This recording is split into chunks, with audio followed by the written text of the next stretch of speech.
Привіт, це Бідняков на зв'язку. І я скучив.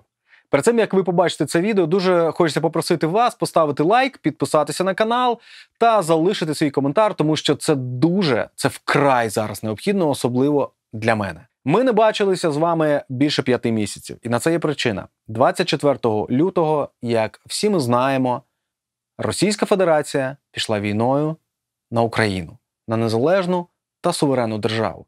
24 лютого ми з командою були за кордоном, де знімали для вас нові епізоди. А у нас почалося пекло. І нас це, м'яко кажучи, змінило. Але всі ми з вами об'єдналися заради єдиної мети. Заради нашої спільної з вами перемоги. 5 місяців я не міг думати про роботу взагалі, про творчість, про свої епізоди. Але ваші повідомлення змусили мене знов увімкнути камеру і почати говорити. Я відзняв до війни 6 епізодів. Можливо, навіть 7, я не пам'ятаю, бо вже вік.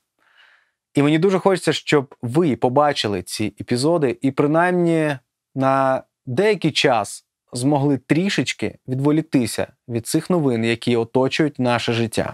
Ці випуски були зняті російською мовою, але весь закадровий текст буде українською. І надалі мій канал буде україномовним. Не тому, що мене змусили, не тому, що зараз модно. Це моє зважене рішення. Бо так треба. Я хочу подякувати кожному з вас за те, що ви приймали участь у моїх благодійних аукціонах на моїй сторінці в Інстаграм, де я продавав футболки з автографами різних футболістів. На цей час ми з вами зібрали вже понад 2 мільйони гривень, які я перерахував людям, які були змушені покинути свої домівки. Це дуже важливо. Дуже вам за це дякую. Продовжуйте підписуватися, продовжуйте слідкувати за всіми новинами, які зараз на моїй сторінці в Інстаграм та на Ютубі. Отже, ми повертаємося.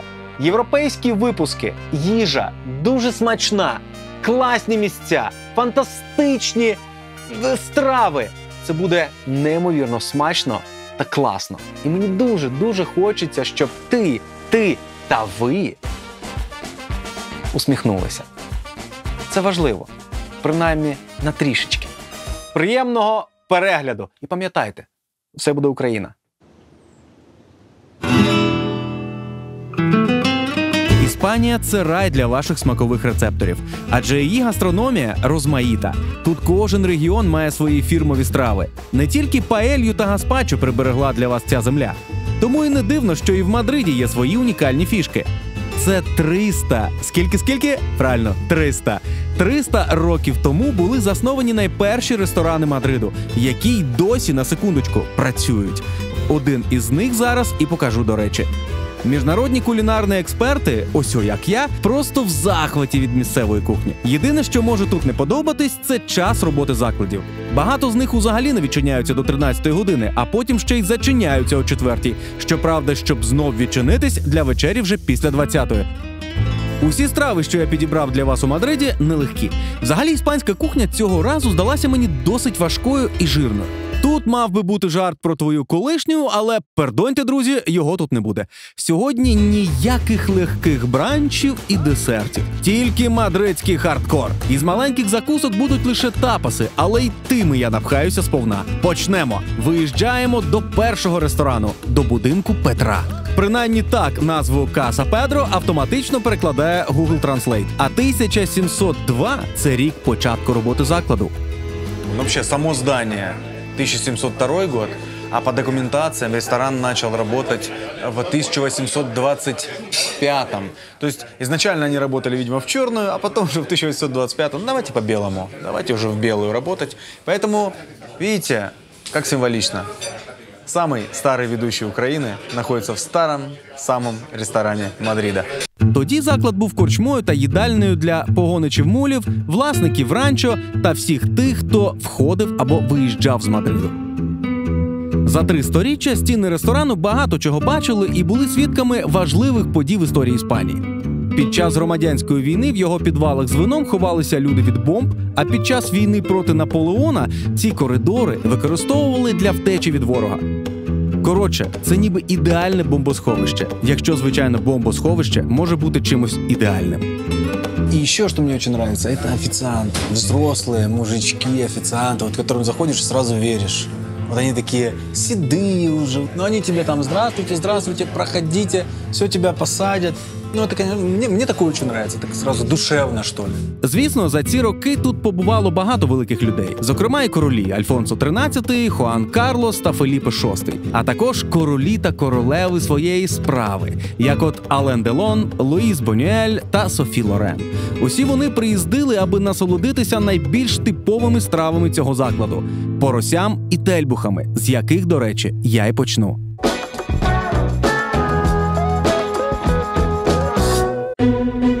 Отже, тельбухи. Іспанською «кайос а ля мадріленьо». Боже, яка іспанська у мене. Ну, поїхали. Одна із найпопулярніших страв мадридської гастрономії. Цю страву люблять і ненавидять однаково. Це, ну ви знаєте, як з холодцем. Або тебе нудить від його вигляду, або в тебе тече слинка. Але на відміну від холодцю, завдяки високій калорійності, тельбухи чудово підходять для ситного обіду не лише на Новий рік. І точно вас зігріють. Та готується страва ця не так-то й швидко, оскільки всі ці нутрощі мають варитися впродовж 4-5 годин. Но сейчас я вам покажу блюдо, сразу предупреждаю, на любителя, однозначно на любителя, но это вот чисто их местная, национальная история. Жирная. У меня вообще складывается впечатление, что испанцы едят исключительно жирную еду. Здесь есть все. Опять-таки, вот эта вот колбаска красная, жирненькая. Прям кусок жира. И это кусок жира. Ну, поехали.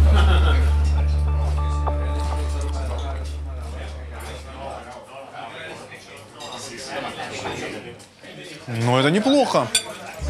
О, это очень перченое. Почему они так все перчат? Вот прям очень много. Такое ощущение, что я какую-то мексиканскую кухню. О, перченое. Но я сейчас попробую еще кусочек. Мне нравится. Если закрывать глаза и не смотреть, что ты ешь, вот прям я эту жирную колбасу сейчас возьму. Это вкусно. Как ни парадоксально, это вкусно. Я, например, вообще вот такое жирное, ну нет. И что мне здесь не хватает? Как бы я это ел? Я бы еще ел это с гарниром. Мне прям хочется здесь гарнир. Какую-то гречку, макароны. Они это едят вот просто так, без никакого гарнира. Есть вот такая вот жижа, которая даже больше похожа просто на какой-то очень густой бульон. И непосредственно вот этот вот желудок. Колбаса и желудок. Больше я здесь ничего не вижу. И много перца. Ну это прям классно. Очень похоже, знаете, еще на что? На грибы. Вот на белый гриб это похоже.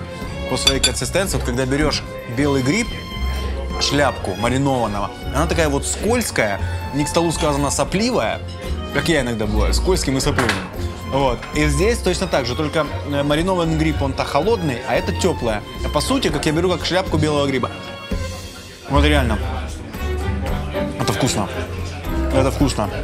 На вид это очень неприятно, особенно когда смотришь на вот эту чешую. Если перевернуть, еще типа окей, такое какое-то мясо. Ну, хотя по сути, почему я удивляюсь? Наверное, в те времена, когда эту таверну открывали, такая только еда и была. Жирная, свинина, жирная пища, это всегда сытно. Мужики приходили после работы, там откуда-то приходили, выпить бокал пива, бокал вина, жирную съесть еду, наесться и спокойно идти дальше, то ли на работу, то ли домой. Все понятно. У Мадриді є можливість куштувати кулінарні страви із інших частин Іспанії. Тож тут геть не важко знайти найкращу тушковану квасолю з Астурії, восьминога по-галісійськи та найкраще порося із Сеговії.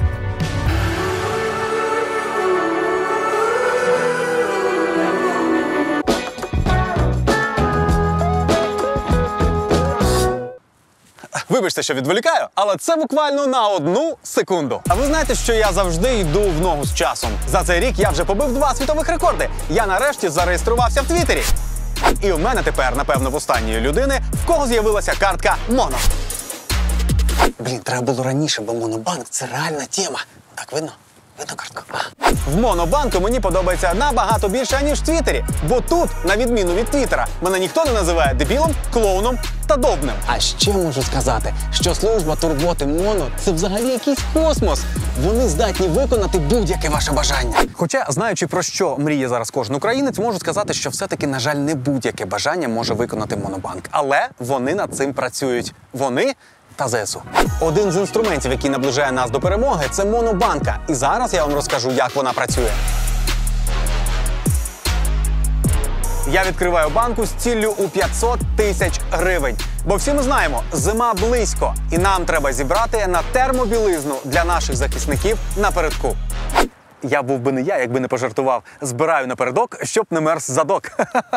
Так от, служба турботи Моно вічливо посміялися над цим жартом. Можете уявити їх витримку. Святі люди. А коли мета банки буде досягнута, найбільший донат отримує футболку збірної України з автографами футболістів. Ось цю. Скидати ви можете з картки будь-якого банку. Але з Моно, звісно, зручніше. З того часу, як я дізнався про Монобанку, ми зібрали дуже багато для наших людей з Маріуполя, Харкова, Миколаєва тощо. Банка від Моно – найкрутіший інструмент для збору донатів. Це реально працює. Завдяки вам. Муа. В описі я залишаю посилання, за яким ви можете відкрити картку Моно в пару кліків. Або скануйте оцей QR-код, який ви бачите на екрані. Ви можете отримати віртуальну картку Моно, навіть якщо ви прямо зараз знаходитесь за кордоном. І, до речі, з кожної відкритої вами картки 50 гривень я буду відправляти на ЗСУ. Тож, коли відкриєте картку, бігом до мене в банку. Все. Це була остання інформація. Дивіться далі Мадрид. Не відволікаю. Я пішов.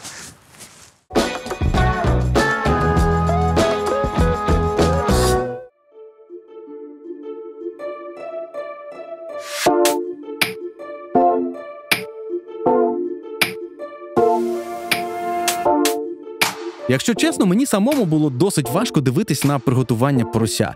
Ну, це той випадок, де включаються наші подвійні стандарти. Дуже шкода тваринку, але якщо не бачити процесу, капець як смачно.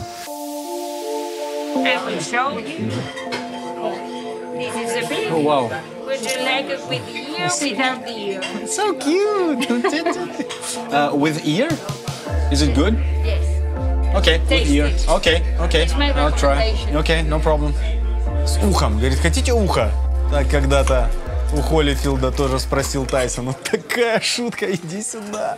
Taste. О, там еще и картошка, potato. Посмотрите, как прикольно. Ой, классная картошечка. Вот это с гарнирчиком, я понимаю. Короче, смертельный номер. It's nice.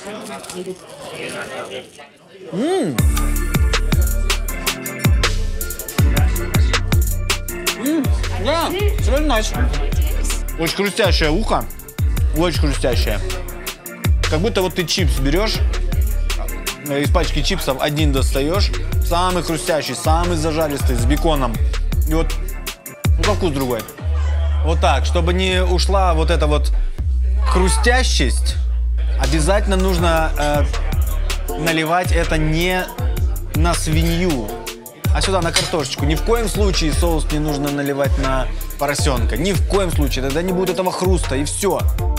Як стверджує Ірен, дочка Педро, Каса Педро – сімейний ресторан, що передається вже третє століття з покоління в покоління однієї родини. Ірен тут менеджерка, а батько – офіціант і дух закладу. Ну як Рокі Бальбоа, тільки без биття туш у холодильнику. Хоча хто знає, чим він займається у вільний час. Вот, кстати, и отец этой девушки, которая ко мне подходила сюда, он владелец этого ресторана. Подходят к людям, уточняют, что им надо, и дочка, и отец. Какой он твердый. Смотрите, такое ощущение, что это даже не настоящий поросенок, а это реквизит. Вот когда фильмы снимают разные, делают такой из глины реквизит, и вот прям такое ощущение, что это прям реально реквизит, покрытый лаком. Вот прям можно постучать. И ни в коем случае не наливайте соус, потому что уйдет от хруст. Помните об этом?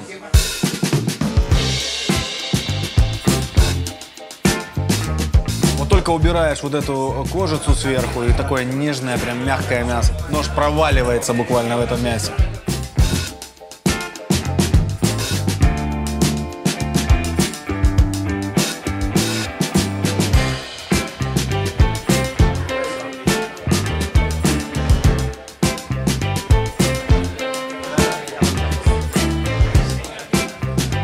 интересно, вот это действительно хруст такой, хорошо зажаренной кожицы. И нежное мясо. Вот как будто вы горбушку хлеба с сахаром, ее запекли, и сверху вот сделали бутерброд и большой слой масла положили сливочное. Вот так вот эта кожура твердая, а масло, соответственно, такое же, как мясо, оно вот так просто у тебя проваливается. Очень прикольно.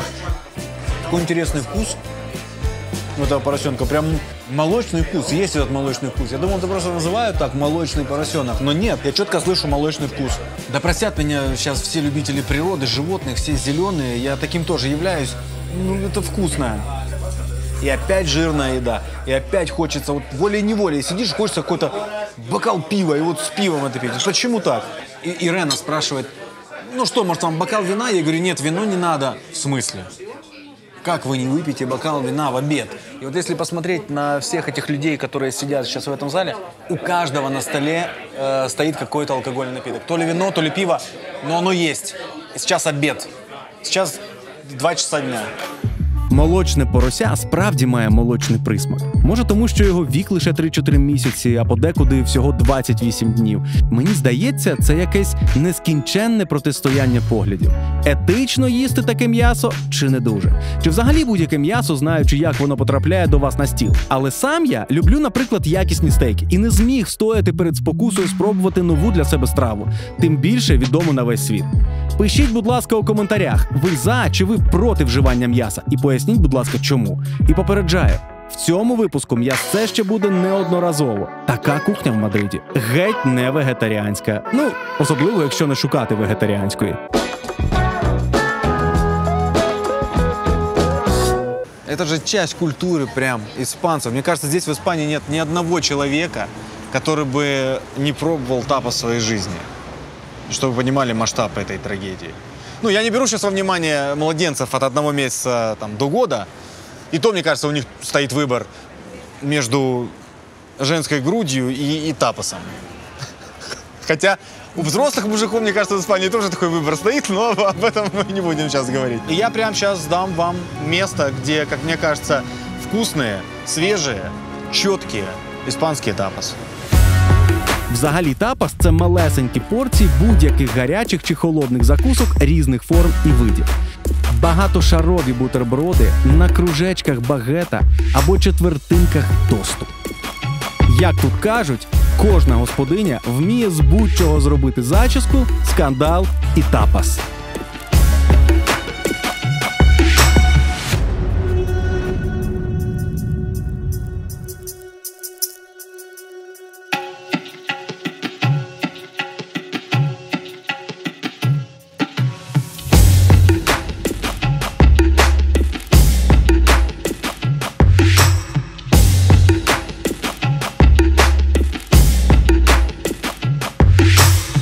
Вот небольшой набор тапос для туриста, который приехал с другой страны.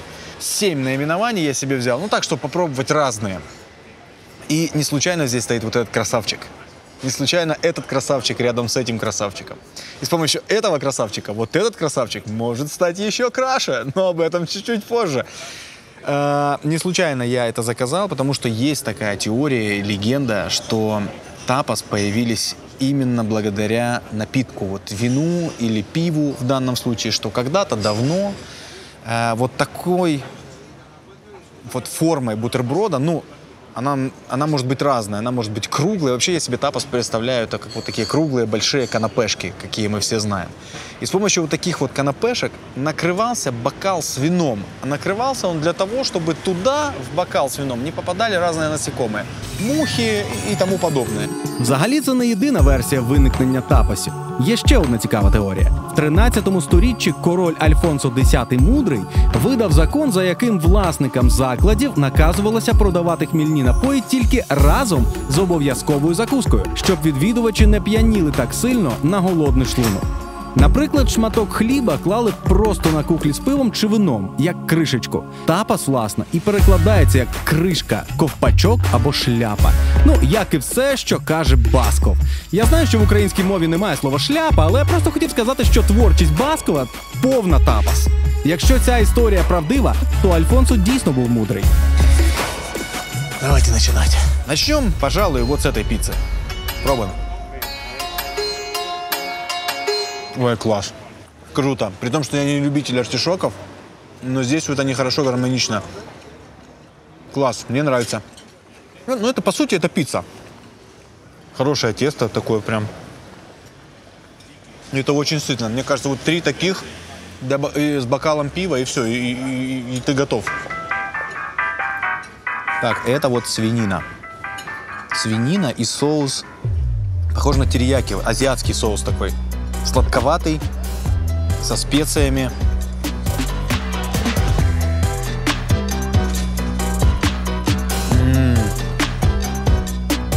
Класс.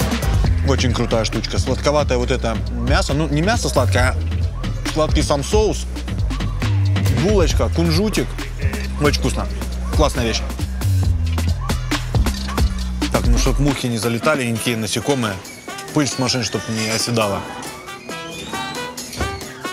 Тоже очень неплохой тапас. Да, для меня, если честно, вообще не тапас, потому что он, опять-таки, я представляю тапас, что бутерброд, хлеб обязательно должен быть. Но, по сути, наверное, тапас уже это как просто закуска воспринимается.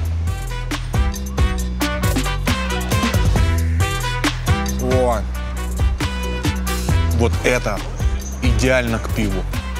Вот прям шикарно. Анчоус, масличко, оливочка. Если бы Джеймс Бонд был бы испанцем, он бы заказывал себе мартини, водку, взболтать, не смешивать. И туда вот опускал вот этот тапас. Идем дальше. Так, треска, перчик, на масле зажаренный хлебушек, греночка, лучок. Вот что это за соус? Я так подозреваю, что это сырный соус, но я могу ошибаться, нужно попробовать. А вот это, как мне сказали, красный перец. А, вот теперь, да, улавливаю, что это красный перец. Прикольная штука, никогда такого не ел. Интересно. Это не сырный соус. Сливки какие-то. Это классно. Это тоже прикольно. Там еще какая-то подушечка есть. Но это не лук. Это вот, видите, вот что-то... Это яблоко. Да, это яблочко. Все сошлось. Яблочко. Лучок. Ну, лук тоже сладкий. Вот я сейчас съел. А лук непосредственно, лук тоже сладкий. Поэтому вот эта вот сладость присутствует. Ну, плюс еще рыба, она... Треска достаточно тоже сладенькая рыбка. Так, а что здесь? Вот этот соус, какой он? Интересный соус, я прям попробую. Извините, что на руку, ну... А, он жидкий очень. Потому что изначально кажется, что он такой не жидкий, а он достаточно жидкий. Вот его нужно, этот шприц, опустить вот сюда, проткнуть эту картошку. Там внутри мясо. И для того, чтобы мясо не было очень сухим, вот когда ты ел этот бутерброд, ты туда заливаешь бульон, который находится здесь, внутри этого шприца. Тогда получается у тебя, грубо говоря, суп в картошке. Это как вот есть борщ в капусте, а тут мясной суп в картошке. Ух, так легко. Так легко прям залетел этот соус. Я думал, сейчас придется делать усилия, чтобы туда поместился весь этот бульон. А нет, так раз, и все. Одним касанием. Такое ощущение, что она вся пустая. Там внутри эта картошка. Поехали.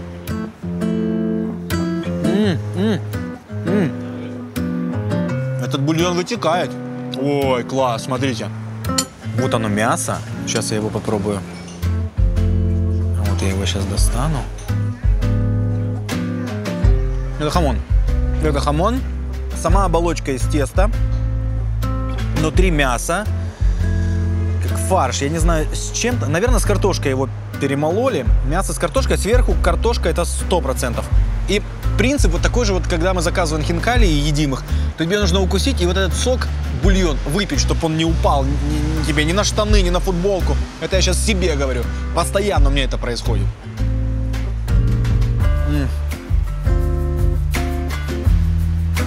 Шикарная. Вот этот кружочек со шприцом. Мне так еще многие в Мариуполе соседи говорили, что вообще кружочек со шприцом это неплохо. Он, слава богу, не пошел по той тропе. А здесь вот он меня все-таки нашел.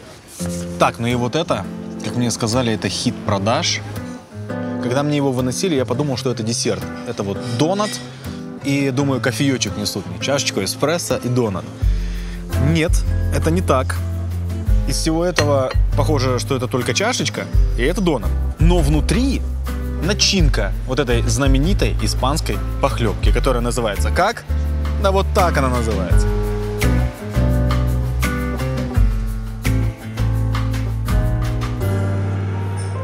И запиваем бульон. Очень прикольно. Прям нравится. Внутри мясо, картошка, нут, я вижу. И это очень... Я теперь понимаю, почему вот это хит продаж. Теплый бульончик, жирненький. Я в тарелку такого бы навернул. Да, супер. Вы знаете, на что похоже? Прям четкие ассоциации. Старый добрый пирожок от бабушки. Золотистый, на масле жареный, пышный. Классное дрожжевое тесто. И внутри начинка картошка, перемешанная с тушенкой. Бомба! Вот это прям must have. Вам не обов'язково робити так, як я, і їсти всі види тапасів зараз. Тапас-бари відкриті зранку до пізньої ночі, тому можете розтягнути це задоволення на всенький день. Для іспанців відвідування тапас-бару – особливий ритуал. Вони можуть провести кілька годин, переходячи з бару в бар, щоб по кожному скуштувати тапас і випити пива, вина або сангрії. Таке приємне дозвілля навіть має свою назву – тапір – тапірувати, ходити по тапас-барах. Тож будьмо, тапируймо. Ну что, это Мадрид.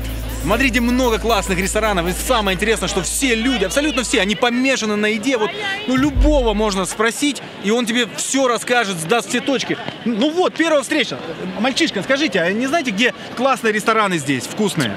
Прошу прощения, я больше по фастфуду. Ясно, все. Макдональдс, Бургер Все, да, Кинг. хорошо, все, спасибо, Могу давай. Все, посоветовать. да, все, не надо. Сейчас, вот еще одного кода найдем, и мы сейчас все... Насправді, похід до ресторану чи таверни для місцевих давно вже не просто спосіб вгамувати голод. Це своєрідна соціальна мережа. Це офлайн-представництво інсти та фейсбуку для людей, що люблять жити. Сюди приходять поспілкуватися за келихом і смачною закускою. Ось до цієї таверни Casa Amadeo Los Caracoles майже в центрі Мадриду вже 80 років місцеві приходять побазікати, наприклад, за тарілкою равликів.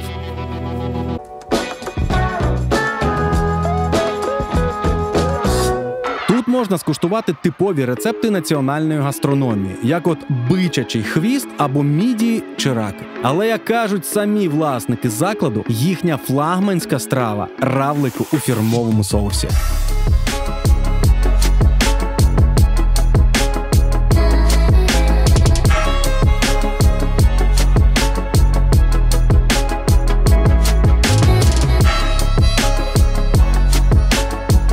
70 років вдосконалення рецепту, експерименти зі спеціями, ковбасами, м'ясцем і ось результат. Равлики залиті незрівнянним соусом з іберійських продуктів.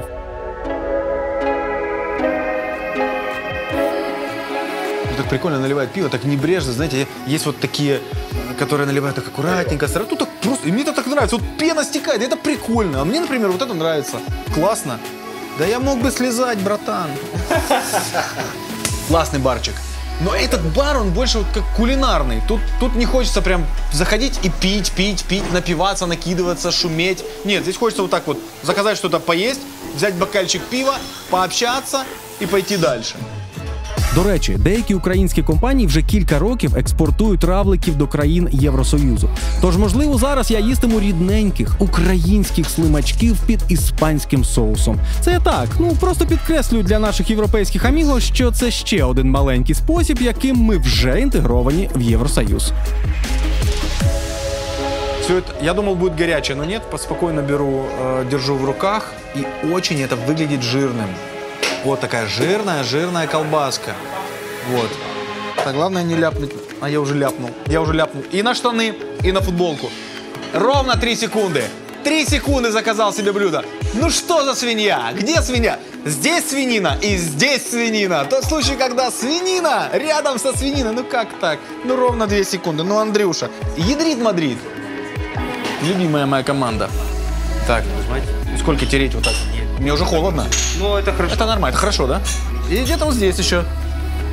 А у меня еще на этой футболке старые пятна, они могут стираться? Не-не-не, это уже пятна, это уже другая история. Очень круто, смотри. У них даже, можно на секунду-то? У них даже есть специальное средство, потому что я так понимаю, я далеко не первый, кто ставит себе такие пятна. И вот сразу приходят, тебе обработали штанину, вот так и вот так.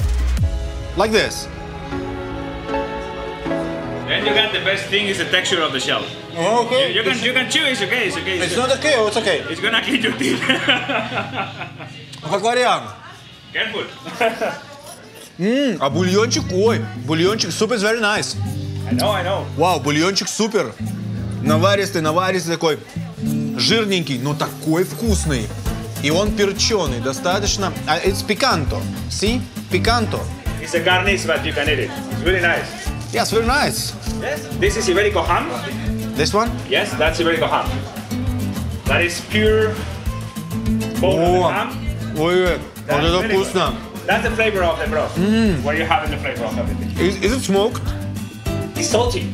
It's salty? The smokiness comes from the paprika, Ага. which is a good thing. Классное мясо, смотрите, офигенное. Глянь, какое. That's Вкусное, да, реально. really good. Очень Really круто. good. Такое копчененькое, с дымком. Очень классно. Так, сначала, как меня учили, выбиваем бульон. Классный вообще, не то слово. Достаем улиточку. Достаточно маленькие, их так не сильно легко доставать. И самое главное, чтобы она не брызнула на вас, не повторяйте моих ошибок, не приходите в белых брюках сюда. О, вот она какая, хорошая. Ой, хорошая, вкусная. Good. Ага. Без привкуса, достаточно мягкая, не жуется, вот как резиновая. Прям пальчики облизываю. В прямому смислі, очень вкусно. Познімати у цьому закладі ми могли тільки посеред дня, бо ввечері тут просто не проштовхнутись. Здається, ніби весь район повертається з роботи і спочатку заходить сюди на келих, а вже потім додому. Неймовірна атмосфера. Всі свої. А якщо завітав якийсь чужинець, то ще краще. Буде кому кістки перемити і розпитати про все на світі. Обожнюю таке. Ну да, конечно, он был прав. То есть горячий бульон, пикантные такие улитки, мясо остренькое, и потом запиваешь это холодненьким пивом светлым. Класс. Сочетание. Я люблю улитки, то есть я могу поесть улитки. У нас даже в Мариуполе их сейчас уже стали делать. Я приезжаю там в Мариуполь, заказываю улитки неплохие, кстати, хорошие улитки. Но они все равно суховатые. Их все приносят с каким-то соусом. То ли это сырный соус, то ли это чесночный соус, то ли это песто. А здесь в роли соуса вот этот вот жирный наваристый бульон. Власнику закладу Амадео вже складно проводити весь день на роботі. Все-таки понад 80 років на ногах за барною стійкою, але його онук тут успішно всім керує. Сам Амадео про свій заклад каже так: ми не продаємо їжу чи напої. Ми продаємо турботу, спілкування, компанію, увагу, комунікабельність. Ми продаємо життя. І дуже смачних равликів. Це вже я додаю від себе. Координати точки залишаю під відео.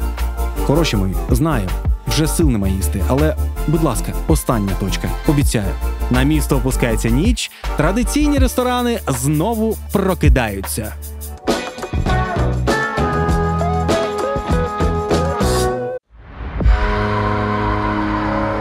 Відомий з 16 століття рецепт «косідо мадріленьо» в перекладі означає «мадридське рагу». А раніше це взагалі називалося просто «варена страва».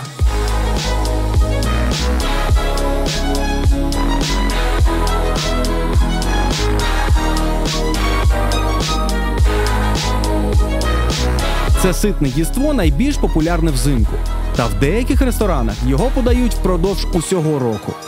Смотрите, вам приносят, сначала наливают бульон в тарелку с макарошками, такими тоненькими макарошками. И дальше приносят тоже вот такую вот, ну, как утятница, похожа на утятницу. И здесь лежит куриная ножка, я так понимаю, это говядина, свинина, одна морковка красивая, капуста, картошка, кровянка, еще один вид колбасы и нуты. Я переспросил, потому что некоторые говорят, что нужно сначала выпить и съесть этот бульон, а уже потом закусывать, собственно, вот этим, что тебе приносят. Но вот ребята мне сказали, в бульон нужно бросать вот эти овощи и мясо. Ну, я хочу сейчас попробовать вот этот бульон, потому что здесь намешаны все вкусы. И говядина, и курица, и свинина, и капуста. Прям интересно, что это за бульон. Он должен быть очень наваристым. И это прям, это очень соленый бульон. Я не знаю, должно так или просто они пересолили, но он очень соленый. Вот он очень жирный, но все равно по вкусу преобладает больше курицы. Очень странно. Давайте добавлять. Так, оп. Морковка. Дальше возьмем картошечку. А картошечка чуть не доварена. А вот я не знаю, то ли специально, то ли не доварили. Наверное, чтобы она еще тут, если горячий очень бульон, она еще, наверное, доваривается в этом бульоне, который есть у вас. Що, говядини, наверное, теж кусочок отрежемо. Сейчас. Спочатку це була страва для небагатих людей. Під час стрімкої розбудови міста в 19 і 20 століттях низька вартість і ситність зробили її популярною у тавернах, де харчувалися звичайні робітники. Але згодом вона стала однією з коронних фішечок Мадриду. И выглядит это как очень симпатичный овощной суп. Не просто бульон. Хороший суп. Прекрасный суп. Вот еще принесли вот такие перчики. Если вдруг вы любите что-то попикантнее. Если любите что-то попикантнее, для вас это хорошо. Если, как я, не очень любите что-то попикантнее, сильно большим куском, не нужно это. Ай, хорошо. Надо пробовать дальше. Кровянка. Кровянку в суп я никогда не добавлял.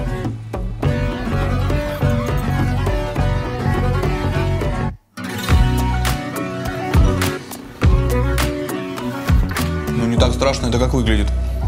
Из-за вот этих специй, которые есть в кровянке тут, очень такой классный получается, пикантный. Не просто куриный бульон, а прям ощущаешь вот эти специи с этой кровянки. На самом деле очень интересно. Кровянка добавляет этому супу. И уже курица вообще не чувствуется.